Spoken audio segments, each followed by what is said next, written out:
तो दोस्तों एक और सर्वाइवल एक्शन मूवी हमें ओटीटी की तरफ से देखने को मिल रही है, नेटफ्लिक्स की तरफ से, जो कि एक तरह से एपेक्स जिसका नाम रखा गया है। तो आज हम इसी मूवी के बारे में बात करने जा रहे हैं। तो आप हमारे इस चैनल पर नए हो तो पहले तो चैनल को सब्सक्राइब कर ले और आगे मैं इसकी और इन्फॉर्मेशन आपको बताता हूँ। एपेक्स एक आगामी सर्वाइवल एक्शन थ्रिलर फिल्म है जिसका निर्देशन बाल्टासर कोर्माकुर ने किया है। पटकथा जेरेमी रॉबिन्स ने लिखी है और इसमें चार्लीज थेरॉन, टैरॉन एगर्टन और एरिक बाना ने अभिनय किया है। ये फिल्म जंगल में एक रॉक क्लाइंबर की कहानी है जो जीवित रहने के लिए संघर्ष करते हुए एक शिकारी द्वारा पीछा किए जाने का शिकार बन जाती है। आधार एक रॉक क्लाइंबर चार्लीज थेरॉन जंगल में एक शिकारी टैरॉन एगर्टन द्वारा पीछा किए जाने की चपेट में आ जाती है। अब उसे शिकारी को मात देने के लिए चतुराई से काम लेना होगा। ढालना चार्लीज थेरॉन साशा के रूप में टैरॉन एगर्टन एरिक बाना। उत्पादन नेटफ्लिक्स ने फरवरी 2024 में फिल्म के अधिकार हासिल कर लिए। इयान ब्राइस और चेर्निन एंटरटेनमेंट इसके निर्माता हैं। फिल्म का निर्देशन बाल्टासर कोर्माकुर ने जेरेमी रॉबिन्स की पटकथा पर किया है। चार्लीज थेरॉन फिल्म में मुख्य भूमिका में हैं और डॉन ओल्मस्टेड, एजे डिक्स और बेथ कोनो के साथ फिल्म की निर्माता भी हैं। कोर्माकुर आरवी के प्रोडक्शंस के माध्यम से भी फिल्म का निर्माण कर रहे हैं। साथ ही पीटर चेर्निन, जेनो टॉपिंग और डेविड रेडी और ब्राइस चेर्निन एंटरटेनमेंट के माध्यम से। टैरॉन एगर्टन नवंबर 2024 में कलाकारों से जुड़े, जबकि एरिक बाना जनवरी 2025 में शामिल हुए। मुख्य फोटोग्राफी की शुरुआत सिडनी और न्यू साउथ वेल्स ऑस्ट्रेलिया के आसपास फरवरी 2025 में हुई। डाक उत्पादन फिल्म के दृश्य प्रभावों का पर्यवेक्षण एनरिक पावदेजा ने किया और इसका निर्माण गैविन राउंड ने किया, जिसमें फ्रेम स्टोर, जिन्होंने पहले बीस्ट और एवरेस्ट पर कोर्माकुर के साथ सहयोग किया था, ILM, Rising Sun Pictures, Union VFX और होस्ट वीएफएक्स का योगदान था। मुक्त करना एपेक्स 24 अप्रैल 2026 को नेटफ्लिक्स पर रिलीज होने वाली है। बाल्टासर कोर्माकुर बाल्टासरसन जन्म 27 फरवरी 1976 एक आइसलैंडिक अभिनेता, रंगमंच और फिल्म निर्देशक और फिल्म निर्माता हैं। उन्होंने 101 Reykjavik, the sea, a little trip to heaven, contraband, two guns, Everest, touch जैसी फिल्मों और कटला नामक टीवी श्रृंखला का निर्देशन किया है। प्रारंभिक जीवन और शिक्षा। बाल्टासर कोर्माकुर बाल्टासरसन का जन्म आइसलैंड के रेक्जाविक में हुआ था।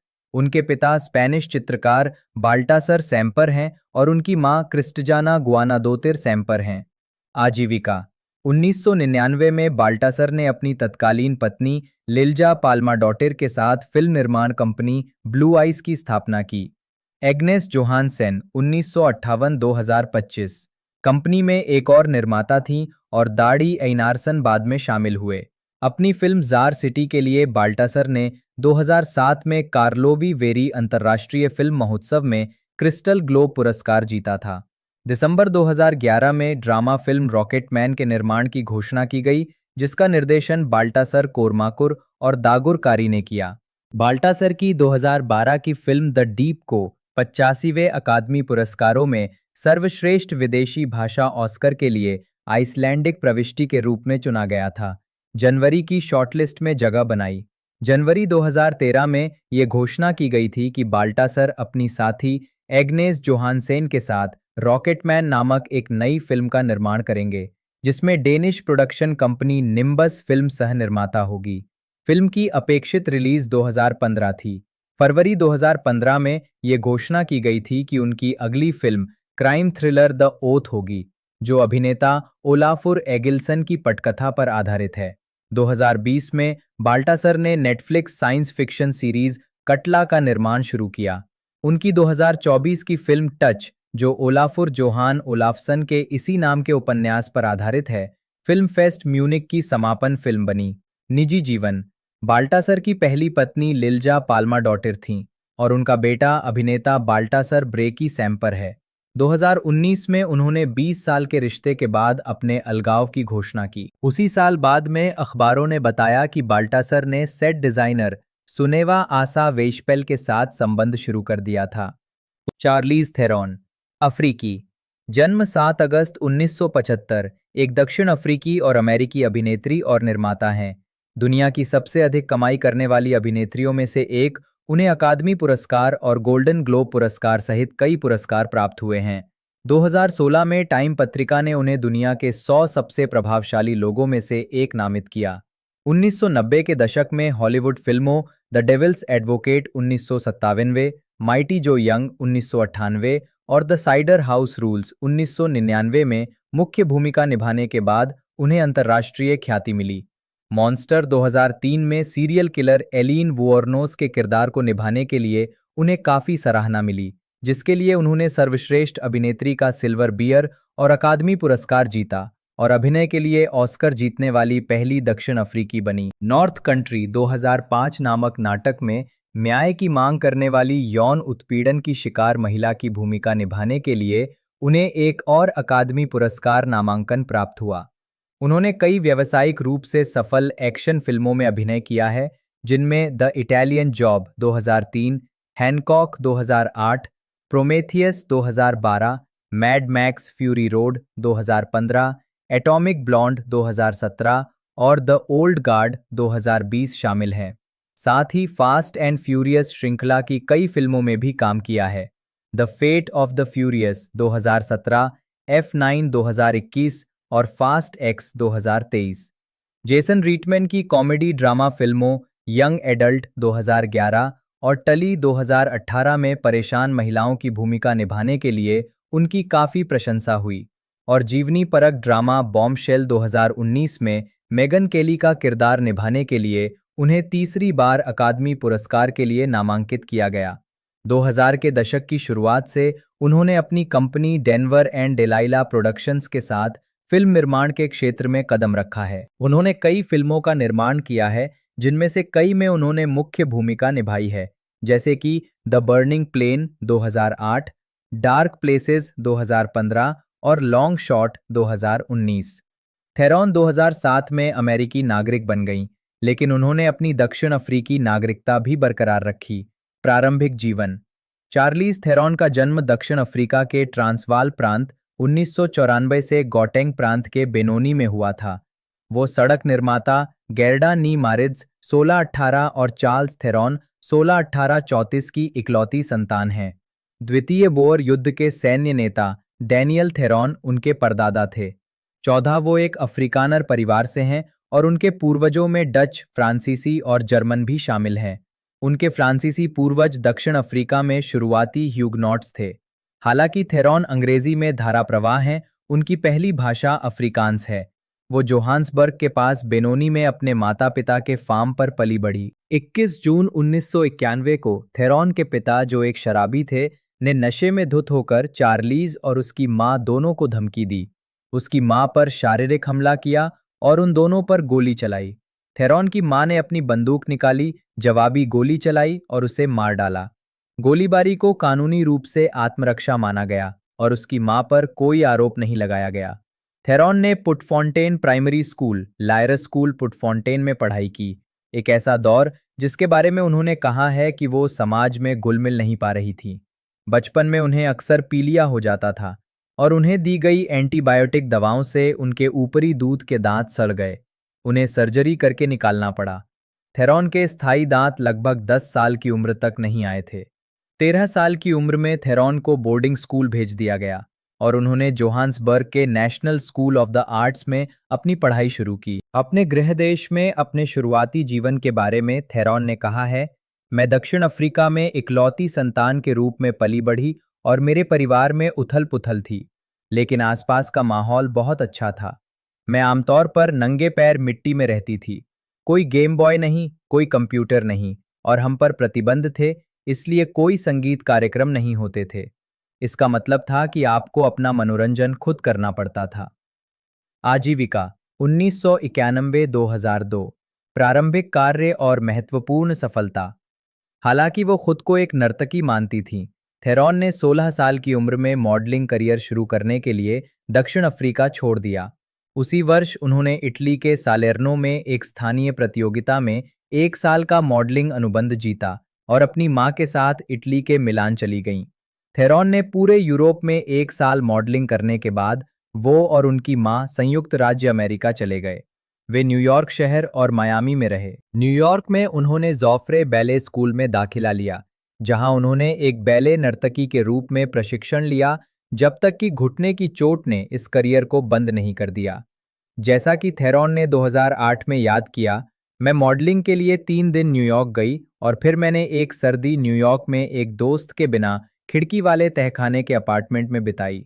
मैं कंगाल थी, मैं जॉफ्रे बैले में क्लास ले रही थी और मेरे घुटने जवाब दे गए। मुझे एहसास हुआ कि मैं अब नाच नहीं सकती और मैं गहरे अवसाद में चली गई। मेरी माँ दक्षिण अफ्रीका से आईं और बोली, या तो तुम आगे क्या करना है ये तय करो या घर वापस आ जाओ, क्योंकि तुम दक्षिण अफ्रीका में रूठ कर बैठी रह सकती हो। 1994 में थेरॉन अपनी मां द्वारा खरीदे गए एक तरफा टिकट पर लॉस एंजलिस के लिए रवाना हुई। उनका इरादा फिल्म उद्योग में काम करने का था। वहां अपने शुरुआती महीनों के दौरान वो अपनी मां द्वारा दिए गए $300 के बजट के साथ एक मोटल में रहीं। उन्हें न्यूयॉर्क से चेक मिलते रहे और वो हर महीने की तनख्वाह पर गुजारा करती रहीं। थेरॉन ने गुजारा करने के लिए एक रेस्तरां में टोकरी से रोटी चुराई। एक दिन वो हॉलीवुड बुलेवार्ड के एक बैंक में कुछ चेक भुनाने गईं, जिनमें से एक उनकी मां ने किराए में मदद के लिए भेजा था। हालांकि उनकी मां का चेक अस्वीकार कर दिया गया, क्योंकि ये दूसरे राज्य का था और वो अमेरिकी नागरिक नहीं थीं। थेरॉन ने बैंक टेलर से बहस की और मिन्नतें की, जब तक कि उनके पीछे आने वाले अगले ग्राहक टैलेंट एजेंट जॉन क्रॉस्बी ने उनके लिए चेक भुनाया और उन्हें अपना बिजनेस कार्ड दिया। क्रॉस्बी ने थेरॉन को एक एक्टिंग स्कूल से परिचित कराया। 1995 में उन्होंने horror film children of the corn 3 urban harvest में अपनी पहली बिना डायलॉग वाली फिल्म भूमिका निभाई। थेरॉन की पहली डायलॉग वाली भूमिका में उन्होंने 2 डेज इन द वैली 1996 में हिट वुमन हेल्गा स्वेल्गेन का किरदार निभाया। फिल्म को मिली-जुली समीक्षाओं के बावजूद थेरॉन ने अपनी सुंदरता और एक ऐसे दृश्य के कारण ध्यान आकर्षित किया, जिसमें उन्होंने टेरी हैचर के किरदार से लड़ाई की थी। थेरॉन को हेल्गा जैसे किरदारों में टाइपकास्ट होने का डर था और उन्होंने याद किया कि ऑडिशन के दौरान उनसे फिल्म में अपने प्रदर्शन को दोहराने के लिए कहा गया था।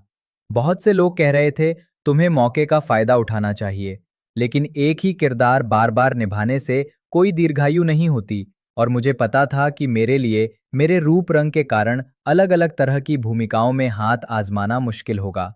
शो गर्ल्स के लिए ऑडिशन देते समय थेरॉन की मुलाकात टैलेंट एजेंट जे हैरिस से सह कास्टिंग निर्देशक जोहाना रे द्वारा कराई गई थी। उन्हें याद है कि हैरिस को उनकी क्षमता पर कितना भरोसा था। ये देखकर वे आश्चर्यचकित रह गई थीं। थेरॉन ने हैरिस को अपना गुरु बताया है। हैरिस ने थेरॉन के लिए विभिन्न शैलियों में स्क्रिप्ट और फिल्में ढूंढी और उन्हें निर्माता बनने के लिए प्रोत्साहित किया। उन्होंने 15 वर्षों से अधिक समय तक थेरॉन के एजेंट के रूप में काम किया। 1990 के दशक के अंत तक थेरॉन का करियर विस्तार ले चुका था।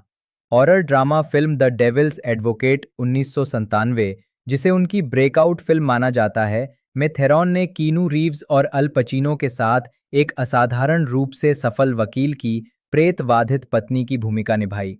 इसके बाद उन्होंने एडवेंचर फिल्म माइटी जो यंग 1998 में एक विशाल पहाड़ी गोरिल्ला की दोस्त और रक्षक के रूप में और drama film the cider house rules 1999 में द्वितीय विश्व युद्ध के दौरान मेन में गर्भपात कराने वाली महिला के रूप में अभिनय किया। हालांकि माइटी जो यंग बॉक्स ऑफिस पर फ्लॉप रही, द डेविल्स एडवोकेट और द साइडर हाउस रूल्स व्यावसायिक रूप से सफल रहीं।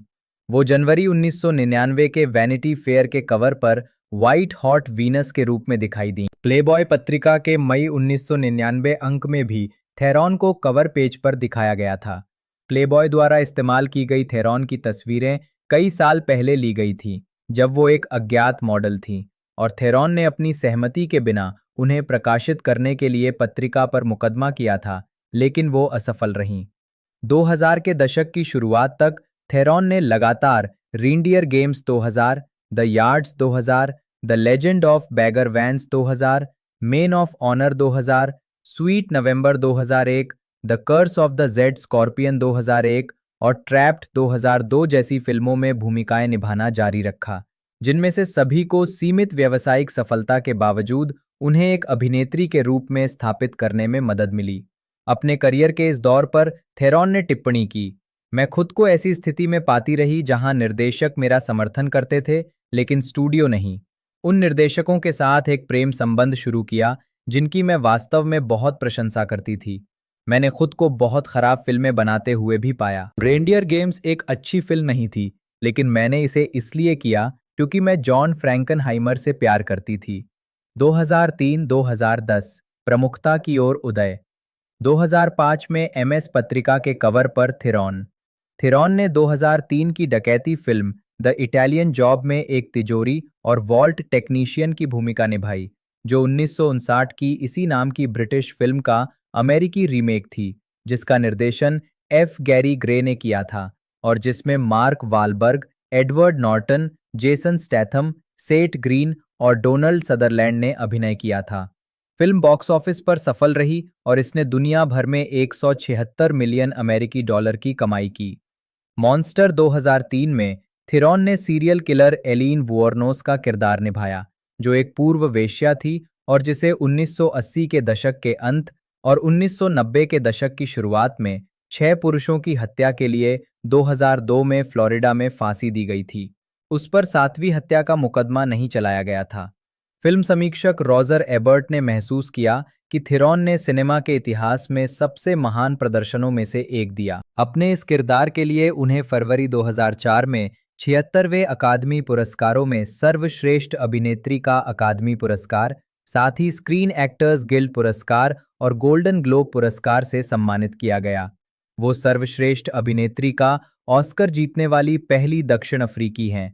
ऑस्कर जीतने से वो द हॉलीवुड रिपोर्टर की 2006 की हॉलीवुड में सबसे अधिक कमाई करने वाली अभिनेत्रियों की सूची में शामिल हो गईं, जो एक फिल्म के लिए 10 मिलियन अमेरिकी डॉलर तक कमाती हैं। वो 7वें स्थान पर रहीं। आस्कमैन ने उन्हें 2003 की सबसे वांछनीय महिला का नंबर 1 नाम दिया।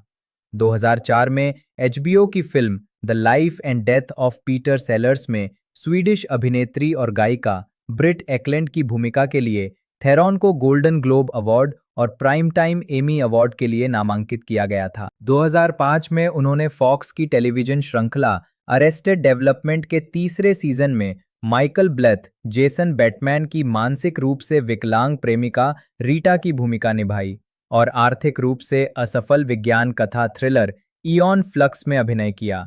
इयॉन फ्लक्स वीडियो गेम में अपनी वॉइस ओवर के लिए उन्हें सर्वश्रेष्ठ महिला कलाकार के रूप में स्पाइक वीडियो गेम अवार्ड मिला। समीक्षकों द्वारा प्रशंसित ड्रामा फिल्म नॉर्थ कंट्री 2005 में थेरॉन ने एक अकेली मां और यौन उत्पीड़न का शिकार एक लौह खदान कार्यकर्ता की भूमिका निभाई। वैरायटी के डेविड रूनी ने लिखा, ये फिल्म मुख्य अभिनेत्री चार्लीज थेरॉन के लिए एक आत्मविश्वासपूर्ण अगला कदम है। हालांकि ऑस्कर विजेता भूमिका के बाद करियर को नई दिशा देने वाली चुनौतियों ने अभिनेत्रियों को रोक दिया है। थेरॉन ने मॉन्स्टर से कई मायनों में अधिक निपुण प्रदर्शन की ओर कदम बढ़ाया। प्रदर्शन और चरित्र दोनों की शक्ति फिल्म को औद्योगिक कार्यस्थल के मुद्दों पर लड़ाई का नेतृत्व करने वाली कामकाजी वर्ग की महिलाओं के बारे में अन्य नाटकों की परंपरा में मजबूती से स्थापित करती है, जैसे कि नॉर्मा रे या सिल्कवुड। रॉजर एबर्ट ने भी इसी भावना को दोहराते हुए उन्हें एक ऐसी अभिनेत्री बताया जिसमें फैशन मॉडल जैसी सुंदरता है, लेकिन उसने पुरुषों की दुनिया में गैर ग्लैमरस महिलाओं की इन शक्तिशाली भूमिकाओं के लिए अपने भीतर संसाधन खोजे हैं। अपने प्रदर्शन के लिए उन्हें सर्वश्रेष्ठ अभिनेत्री के लिए अकादमी पुरस्कार और गोल्डन ग्लोब पुरस्कार नामांकन प्राप्त हुए। एमएस पत्रिका ने अपने फॉल 2005 अंक में एक विशेष लेख के साथ इस प्रदर्शन के लिए उन्हें सम्मानित किया। 30 सितंबर 2005 को थेरॉन को हॉलीवुड वॉक ऑफ फेम पर एक स्टार मिला। 2007 में थेरॉन ने समीक्षकों द्वारा प्रशंसित crime film in the valley of एला में एक पुलिस जासूस की भूमिका निभाई और निक स्टाल और अना सोफिया रॉब के साथ ड्रामा फिल्म स्लीप वॉकिंग में एक लापरवाह गंदी मां की भूमिका में अभिनय और निर्माण किया। क्रिश्चियन साइंस मॉनिटर ने बाद वाली फिल्म की प्रशंसा करते हुए टिप्पणी की कि अपनी कमियों और थेरॉन, जो काफी अच्छी हैं, को दिए गए अपर्याप्त स्क्रीन समय के बावजूद स्लीप वॉकिंग में भावनाओं का एक मूल है। 2008 में थेरॉन ने गुइलेर्मो अरियागा द्वारा निर्देशित और जेनिफर लॉरेंस और किम बेसिंगर के साथ drama film the burning plane में एक ऐसी महिला की भूमिका निभाई जिसने एक दर्दनाक बचपन का सामना किया था, और सुपर हीरो फिल्म हैनकॉक में विल स्मिथ के साथ एक शराबी सुपर हीरो की पूर्व पत्नी की भूमिका निभाई। द बर्निंग प्लेन को अमेरिकी सिनेमाघरों में सीमित रिलीज मिली, लेकिन अमेरिका के बाहर इसने $5,267,917 की कमाई की। हैनकॉक ने दुनिया भर में $624 $3 मिलियन कमाए। इसके अलावा 2008 में थेरॉन को Hasty Pudding Theatricals Woman of the Year नामित किया गया और संयुक्त राष्ट्र महासचिव बान की मून द्वारा उन्हें संयुक्त राष्ट्र शांति दूत बनने के लिए कहा गया। 2009 में उनकी रिलीज हुई फिल्में थीं post apocalyptic drama the road, जिसमें वे फ्लैशबैक में संक्षिप्त रूप से दिखाई देती हैं, और एनिमेटेड फिल्म एस्ट्रो बॉय, जिसमें उन्होंने एक किरदार को अपनी आवाज दी। 4 दिसंबर 2009 को थेरॉन ने दक्षिण अफ्रीका के केप टाउन में 2010 फीफा विश्व कप के ड्रॉ को सह प्रस्तुत किया, जिसमें उनके साथ दक्षिण अफ्रीकी राष्ट्रीयता या वंश के कई अन्य सेलिब्रिटीज भी थे। रिहर्सल के दौरान उन्होंने फीफा का मजाक उड़ाने के लिए फ्रांस की गेंद के बजाय आयरलैंड की गेंद निकाली, जो फ्रांस और आयरलैंड के बीच प्लेऑफ मैच में थियरी हेनरी के हैंडबॉल विवाद का संदर्भ था। इस स्टंट ने फीफा को इतना चिंतित कर दिया कि उसे डर था कि वो इसे फिर से लाइव वैश्विक दर्शकों के सामने दोहरा सकती हैं। 2 साल तक फिल्मों से दूर रहने के बाद थेरॉन ने 2011 में black comedy film young adult से वापसी की। जेसन रीटमैन द्वारा निर्देशित इस फिल्म को समीक्षकों से खूब सराहना मिली, खासकर एक उदास, तलाकशुदा और शराबी 37 वर्षीय गोस्ट राइटर के रूप में उनके अभिनय के लिए। रिचर्ड रोपर ने फिल्म को ए ग्रेड देते हुए कहा, चार्लीज थेरॉन ने इस साल के सबसे प्रभावशाली प्रदर्शनों में से एक दिया है। उन्हें गोल्डन ग्लोब पुरस्कार और कई अन्य पुरस्कारों के लिए नामांकित किया गया था। रॉजर एबर्ट ने उन्हें आज के सर्वश्रेष्ठ अभिनेताओं में से एक बताया। 2012 वंडरकॉन में थेरॉन प्रोमेथियस का प्रचार कर रही थी। 2012 में थेरॉन ने 2 बड़े बजट की फिल्मों में खलनायिका की भूमिका निभाई। उन्होंने snow white and the huntsman में स्नो वाइट की दुष्ट सौतेली मां, दुष्ट रानी रेवेना का किरदार निभाया, जिसमें उनके साथ क्रिस्टन स्टीवर्ट और क्रिस हेम्सवर्थ थे, और रिडले स्कॉट की प्रोमेथियस में एक गुप्त उद्देश्य वाली क्रू सदस्य के रूप में दिखाई दी। सैन फ्रांसिस्को क्रॉनिकल के मिक लासेल ने snow white and the huntsman को एक धीमी, उबाऊ फिल्म बताया जिसमें कोई आकर्षण नहीं है और जो केवल कुछ विशेष प्रभावों और चार्लीज थेरॉन की वास्तव में दुष्ट रानी के अभिनय से ही प्रभावित है।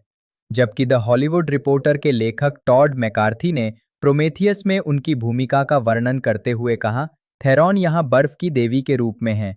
बर्फ पर जोर दिया गया है, लेकिन फिर भी भूमिका के लिए एकदम सही हैं। दोनों फिल्में बॉक्स ऑफिस पर बड़ी हिट रहीं। प्रत्येक ने अंतर्राष्ट्रीय स्तर पर लगभग 400 मिलियन अमेरिकी डॉलर की कमाई की। अगले वर्ष वल्चर एनवाई मैग ने उन्हें हॉलीवुड की 68वीं सबसे मूल्यवान स्टार नामित करते हुए कहा, हमें खुशी है कि थेरॉन इस सूची में उस वर्ष भी बनी रहीं जब उनकी कोई नई फिल्म नहीं आई। ऐसी प्रतिभा, सुंदरता और उग्रता रखने वाली किसी भी अभिनेत्री को हॉलीवुड में स्थायी स्थान मिलना चाहिए। 10 मई 2014 को थेरॉन ने एनबीसी पर सैटरडे नाइट लाइव की मेजबानी की। 2014 में थेरॉन ने सेठ मैकफार्लेन द्वारा निर्देशित पश्चिमी comedy film a million ways to die in the west में एक कुख्यात डाकू की पत्नी की भूमिका निभाई, जिसे औसत दर्जे की समीक्षाएं और मध्यम बॉक्स ऑफिस कलेक्शन मिला। 2015 में थेरॉन ने गिलियन फ्लिन के उपन्यास डार्क प्लेसेस के फिल्म रूपांतरण में अपने परिवार के नरसंहार की एकमात्र जीवित बची महिला की भूमिका निभाई, जिसका निर्देशन गाइल्स पैकेट ब्रेनर में किया था, जिसमें उन्हें निर्माता का श्रेय भी दिया गया था। और उन्होंने मैड मैक्स फ्यूरी रोड 2015 में टॉम हार्डी के साथ इम्पेरेटर फ्यूरियोसा के रूप में अभिनय किया। मैड मैक्स को व्यापक आलोचनात्मक प्रशंसा मिली, जिसमें थेरॉन के किरदार के प्रभावशाली स्वरूप की सराहना की गई। फिल्म ने दुनिया भर में 378.4 मिलियन अमेरिकी डॉलर कमाए। इसके बाद उन्होंने 2016 की film the huntsman winters war में रानी रेवेना के रूप में अपनी भूमिका दोहराई, जो snow white and the huntsman की अगली कड़ी थी, जो आलोचनात्मक और व्यावसायिक रूप से असफल रही। 2016 में थेरॉन ने शॉन पेन के साथ कम देखी गई romantic drama film the last face में पश्चिम अफ्रीका में काम करने वाली एक चिकित्सक और कार्यकर्ता की भूमिका निभाई। उन्होंने 3D stop motion sports film कुबो and the two strings के लिए अपनी आवाज दी और स्वतंत्र drama film brain on fire का निर्माण किया। उसी वर्ष टाइम पत्रिका ने उन्हें दुनिया के सबसे प्रभावशाली लोगों की टाइम 100 सूची में शामिल किया। 2017 सैन डिएगो कॉमिक कॉन में थेरॉन 2017 में थेरॉन ने the fate of the furious में साइबर आतंकवादी सिफर की भूमिका निभाई, जो पूरी फ्रेंचाइजी की मुख्य खलनायिका थी, और डेविड लीच द्वारा निर्देशित ग्राफिक उपन्यास द कोल्डेस्ट सिटी के रूपांतरण एटॉमिक ब्लॉन्ड में 1989 में बर्लिन की दीवार के पतन की पूर्व संध्या पर एक जासूस की भूमिका निभाई।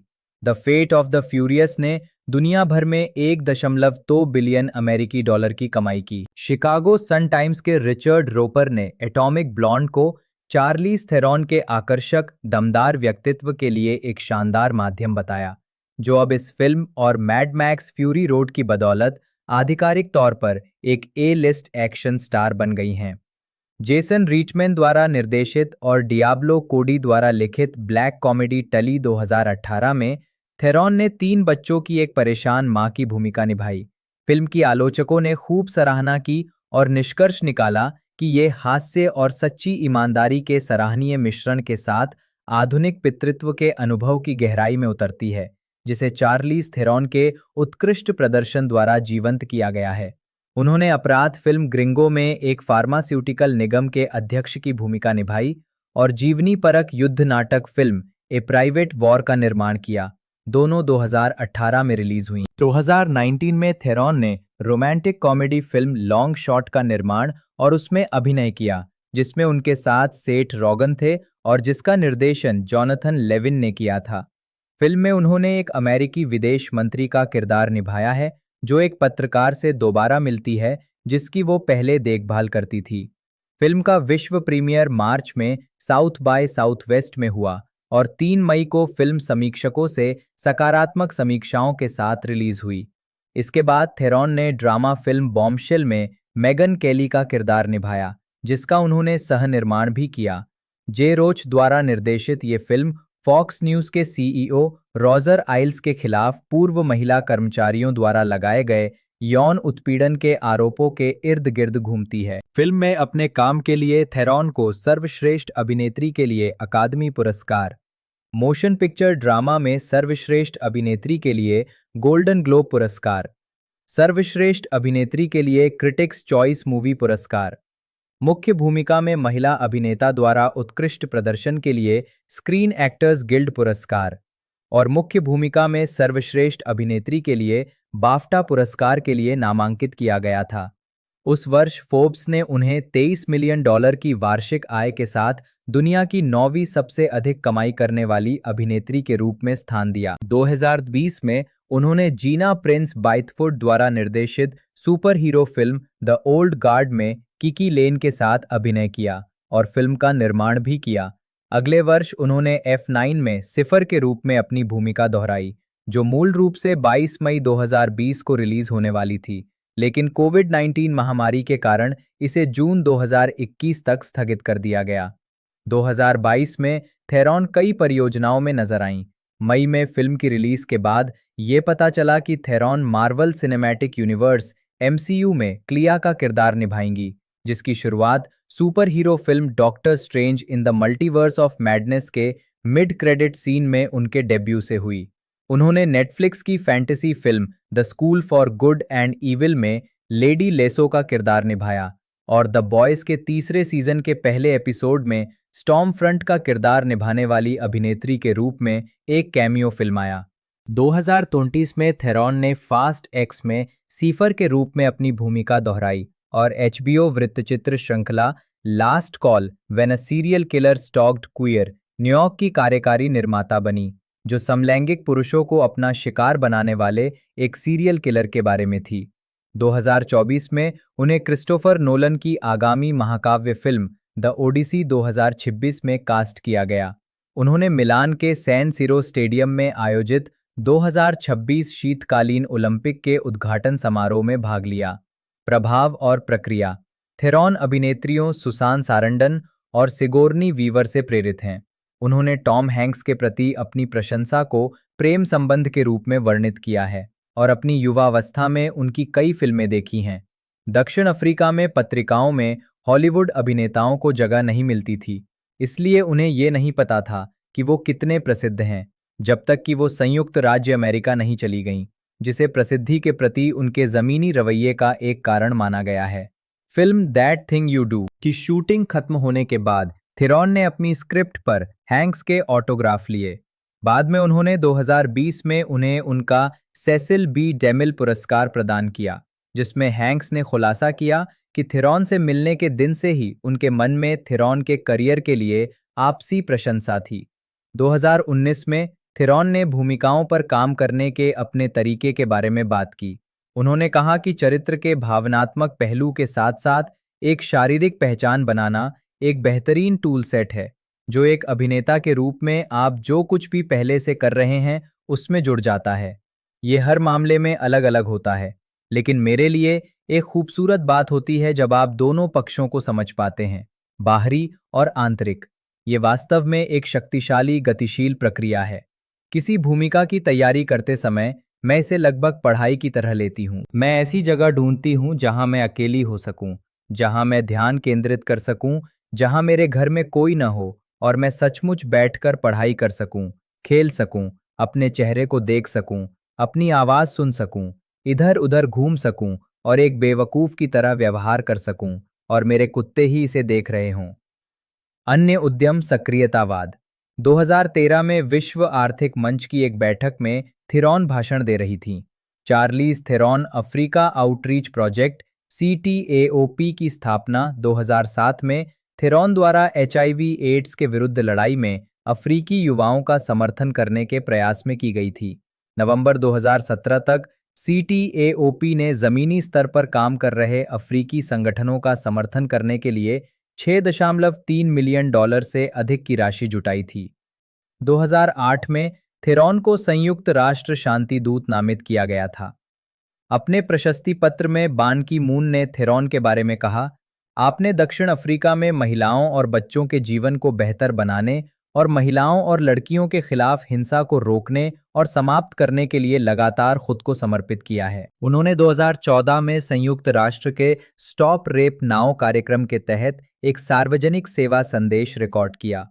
दिसंबर 2009 में CTAOP और टॉम्स शूज ने एक सीमित संस्करण यूनिसेक्स जूता बनाने के लिए साझेदारी की। जूता शाकाहारी सामग्री से बना था और अफ्रीकी बाओबाब पेड़ से प्रेरित था, जिसकी आकृति नीले और नारंगी कैनवास पर कढ़ाई की गई थी। 10,000 जोड़े जरूरतमंद बच्चों को दिए गए और आय का एक हिस्सा CTAOP को गया। 2020 में CTAOP ने परफ्यूम्स क्रिश्चियन डियोर के साथ मिलकर डियोर स्टैंड्स विद विमेन नामक एक पहल शुरू की, जिसमें कारा डेलेविंग्ने, यालित्जा अपारिसियो, पालोमा एल्सेर और अन्य शामिल हैं, ताकि महिलाओं को अपनी यात्रा, चुनौतियों और उपलब्धियों का दस्तावेजीकरण करके मुखर होने के लिए प्रोत्साहित किया जा सके। थिरॉन महिला अधिकार संगठनों में शामिल हैं और गर्भपात समर्थक रैलियों में भाग ले चुकी हैं।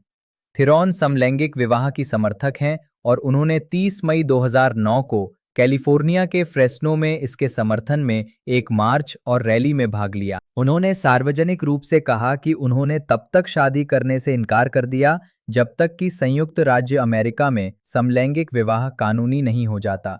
उन्होंने कहा, मैं शादी नहीं करना चाहती क्योंकि अभी शादी की संस्था बहुत एकतरफा लगती है और मैं ऐसे देश में रहना चाहती हूँ जहाँ हम सभी को समान अधिकार हों। मुझे लगता है कि अगर हम शादी कर लें तो भी सब कुछ वैसा ही रहेगा, लेकिन मेरे लिए उस तरह की रस्म निभाना, क्योंकि मेरे बहुत सारे समलैंगिक दोस्त हैं जो शादी करने के लिए इतने बेताब हैं कि मैं खुद से भी सो नहीं पाऊंगी। जून 2011 में पियर्स मॉर्गन टुनाइट पर दिए एक साक्षात्कार में थिरॉन ने अपने रुख को और स्पष्ट किया। उन्होंने कहा, मुझे इस बात से आपत्ति है कि हमारी सरकार ने इसे संघीय स्तर पर समलैंगिक विवाह को कानूनी बनाने के लिए पर्याप्त कदम नहीं उठाए हैं। मुझे लगता है कि हर किसी को यह अधिकार है। मार्च 2014 में CTAOP उन चैरिटी संस्थाओं में से एक थी जिन्हें 86वें अकादमी पुरस्कारों की रात को आयोजित वार्षिक फेम एंड फिलेंथ्रोपी फंडरेजिंग कार्यक्रम से लाभ हुआ। थेरॉन हैले बेरी और मुख्य वक्ता जेम्स कैमरून के साथ सम्मानित अतिथि थीं। 2015 में थेरॉन ने एक खुले पत्र पर हस्ताक्षर किए जिसके लिए वन कैंपेन हस्ताक्षर एकत्र कर रहा था। ये पत्र एंजेला मर्केल और नकोसाजाना डलामिनी जुमा को संबोधित था, जिसमें उनसे आग्रह किया गया था कि वे जर्मनी में G7 और दक्षिण अफ्रीका में अफ्रीकी संघ के प्रमुख के रूप में महिलाओं पर ध्यान केंद्रित करें, जो सितंबर 2015 में होने वाले संयुक्त राष्ट्र के मुख्य शिखर सम्मेलन से पहले विकास निधि में प्राथमिकताओं को निर्धारित करना शुरू करेंगे, जिसमें पीढ़ी के लिए नए विकास लक्ष्य स्थापित किए जाएंगे। अगस्त 2017 में उन्होंने ट्रेवर नोआ के साथ दक्षिण अफ्रीका का दौरा किया और दक्षिण अफ्रीकी चैरिटी लाइफ चॉइसेस को दान दिया। 2018 में उन्होंने एम्स्टर्डम में अंतर्राष्ट्रीय एड्स सोसाइटी द्वारा आयोजित 22वें अंतर्राष्ट्रीय एड्स सम्मेलन में एड्स रोकथाम पर भाषण दिया। 22 जून 2022 को ये घोषणा की गई कि थेरॉन और शेरिल ली राल्फ को Elizabeth Taylor Ball to End AIDS Fund Raising Gala में HIV के बारे में जागरूकता बढ़ाने की उनकी प्रतिबद्धता के लिए Elizabeth Taylor commitment to aid AIDS award से सम्मानित किया जाएगा। पृष्ठांकन 2004 में जॉन गैलियानो के साथ एक समझौते पर हस्ताक्षर करने के बाद थेरॉन ने क्रिश्चियन डायोर के जे एडोर विज्ञापनों में एस्टोनियाई मॉडल TU क्विक की जगह प्रवक्ता के रूप में काम संभाला। जून 2024 में डायोर ने घोषणा की कि थेरॉन अब जे एडोर का चेहरा नहीं रहेंगी और उनकी जगह बारबाडियन गायिका और व्यवसायी रिहाना लेंगी। अक्टूबर 2005 से दिसंबर 2006 तक थेरॉन ने रेमंड वेल घड़ियों के लिए एक विश्वव्यापी प्रिंट मीडिया विज्ञापन अभियान में अपनी छवि के उपयोग के लिए $3 मिलियन अमेरिकी डॉलर कमाए। फरवरी 2006 में अनुबंध के उल्लंघन के लिए वेल ने उन पर और उनकी प्रोडक्शन कंपनी पर मुकदमा दायर किया।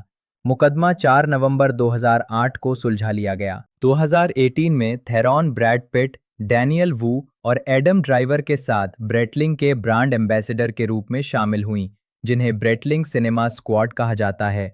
निजी जीवन 2007 में थेरॉन संयुक्त राज्य अमेरिका की स्वाभाविक नागरिक बन गईं, जबकि उन्होंने अपनी दक्षिण अफ्रीकी नागरिकता बरकरार रखी।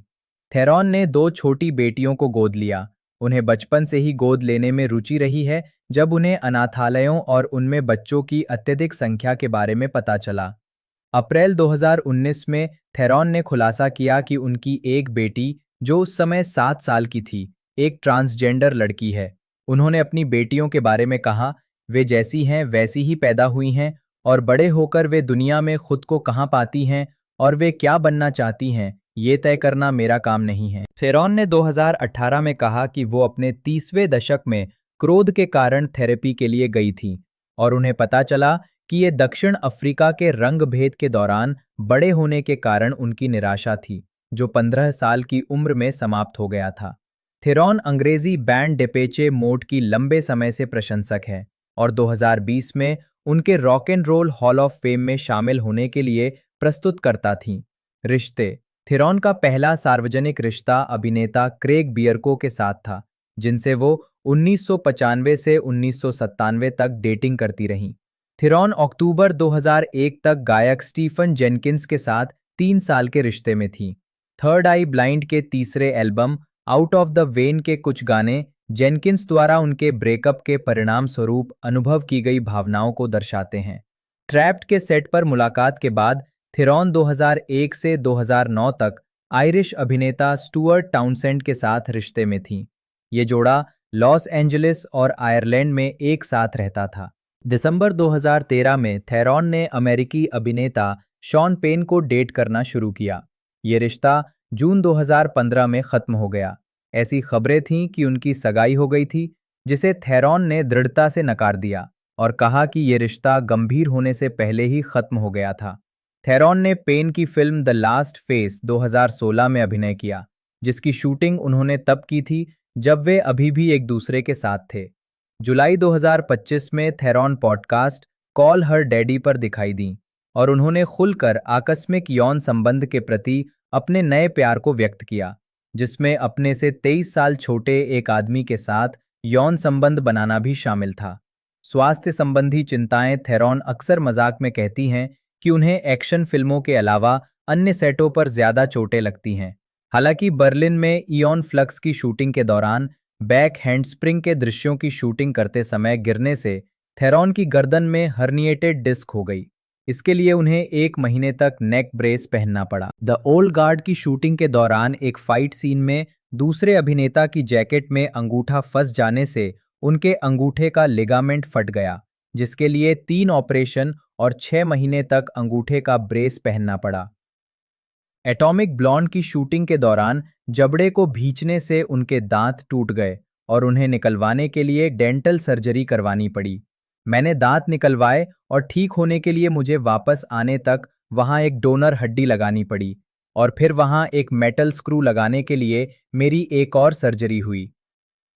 एक्शन फिल्मों के अलावा टेली की शूटिंग के दौरान उनकी पीठ के निचले हिस्से में हर्निएटेड डिस्क हो गई थी और वे अवसाद जैसी स्थिति से पीड़ित थीं, जिसके बारे में उन्होंने अनुमान लगाया कि ये उनके किरदार के प्रसवोत्तर शरीर के लिए खाए जाने वाले प्रसंस्कृत भोजन का परिणाम था। जुलाई 2009 में उन्हें एक गंभीर पेट के वायरस का पता चला, जिसके बारे में माना जाता है कि ये विदेश में रहते हुए हुआ था। द रोड की शूटिंग के दौरान प्रसव के दृश्यों में चीखते समय थेरॉन के स्वर रज्जू में चोट लग गई थी।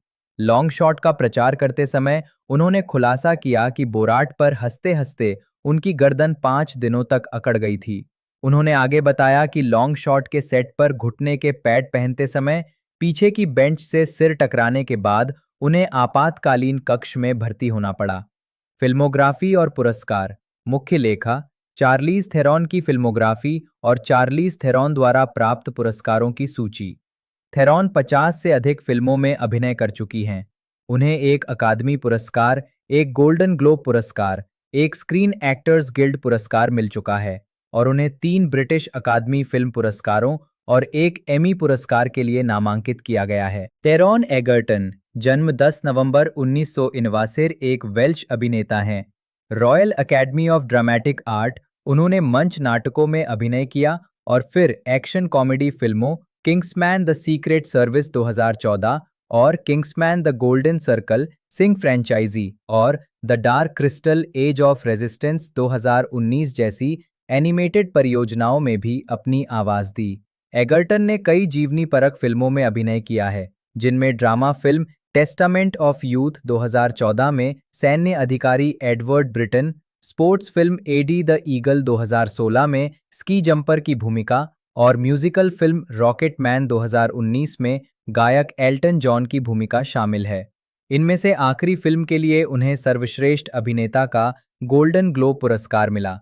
उन्होंने मिनी सीरीज ब्लैक बर्ड 2022 में जिमी कीन की भूमिका भी निभाई, जिसके लिए उन्हें प्राइम टाइम एमी पुरस्कार के लिए नामांकित किया गया था। साथ ही बायोपिक टेट्रिस 2023 में हैनक रॉजर्स और थ्रिलर फिल्म कैरी ऑन 2024 में भी अभिनय किया है। प्रारंभिक जीवन और शिक्षा। एगार्टन का जन्म 10 नवंबर 1989 को बर्केनहेड में हुआ था। उनकी मां सामाजिक सेवाओं में काम करती थीं, जबकि उनके पिता लिवरपूल के पास एक बेड एंड ब्रेकफास्ट चलाते थे। दोनों लिवरपूल के मूल निवासी हैं। उनकी 2 छोटी सौतेली बहनें हैं। हालांकि उनका जन्म इंग्लैंड में हुआ था, उनके माता पिता और दादा दादी अंग्रेज थे। एगार्टन खुद को पूरी तरह से वेल्श मानते हैं और वे वेल्श और अंग्रेजी दोनों भाषाओं में धारा प्रवाह हैं। एगार्टन के माता पिता का तलाक तब हो गया जब वो 2 साल के थे और बाद में वो अपनी मां के साथ वेल्स के एंग्लेसी द्वीप चले गए, जहां उन्होंने प्राथमिक विद्यालय में पढ़ाई की। फिर परिवार 12 साल की उम्र में एब्रिस्टविथ में स्थानांतरित हो गया। बचपन के दोस्तों को खोने के कारण वो अकेलापन महसूस करने लगे। उन्होंने 15 साल की उम्र में अभिनय शुरू किया, जिसके बारे में उन्होंने बाद में बताया कि ये अभिनय में रुचि के साथ साथ सामाजिक होने और दोस्त बनाने की कोशिश के बारे में भी था। उन्होंने royal academy of Dramatic art में दाखिला लिया, जहां से उन्होंने 2012 में स्नातक की उपाधि प्राप्त की। आजीविका 2012-2018, प्रारंभिक कार्य और किंग्समैन फिल्में। एगर्टन 2014 में एगर्टन ने 2012 में लंदन के नेशनल थिएटर में नाटक the last of the horseman के मंचन में अभिनय किया।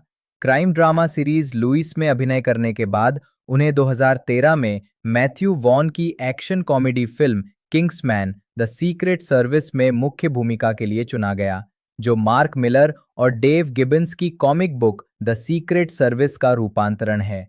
उन्होंने 2014 की जीवनी परक drama film testament of youth में ब्रिटिश सेना अधिकारी एडवर्ड ब्रिटेन की भूमिका निभाई, जिसके लिए उन्हें BFI लंदन फिल्म फेस्टिवल में सर्वश्रेष्ठ ब्रिटिश नवागंतुक के लिए नामांकन मिला।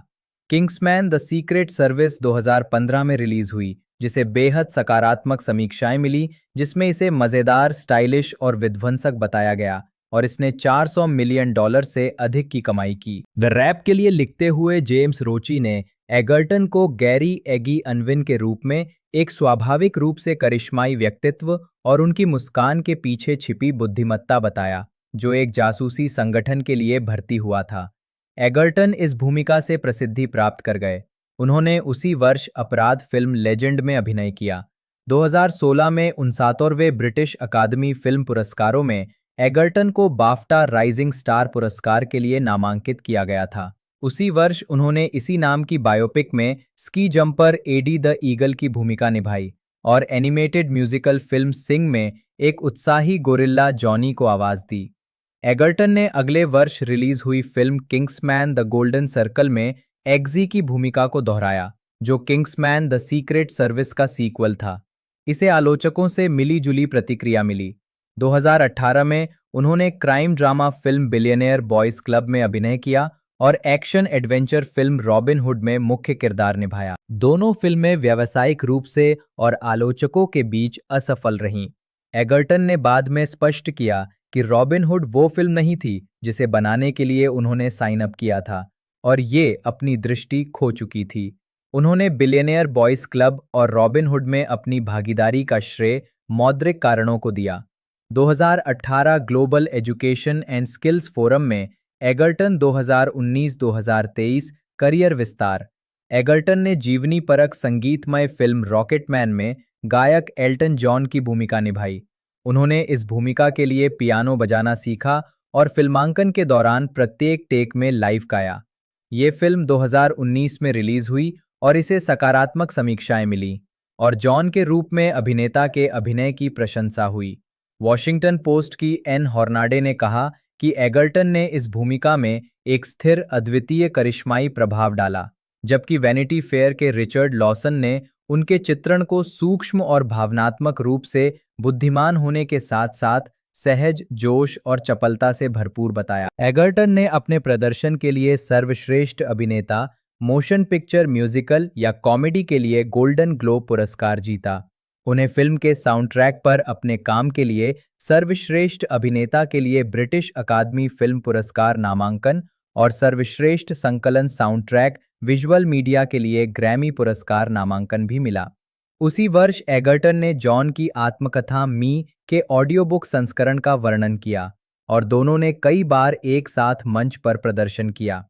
Egerton 2019 San Diego comic con में, इसके अलावा 2019 में एगर्टन ने एनिमेटेड सीरीज मूमिन वैली में मूमिन नेट्रॉल और फंतासी series The Dark Crystal Age of Resistance में रियान को आवाज दी।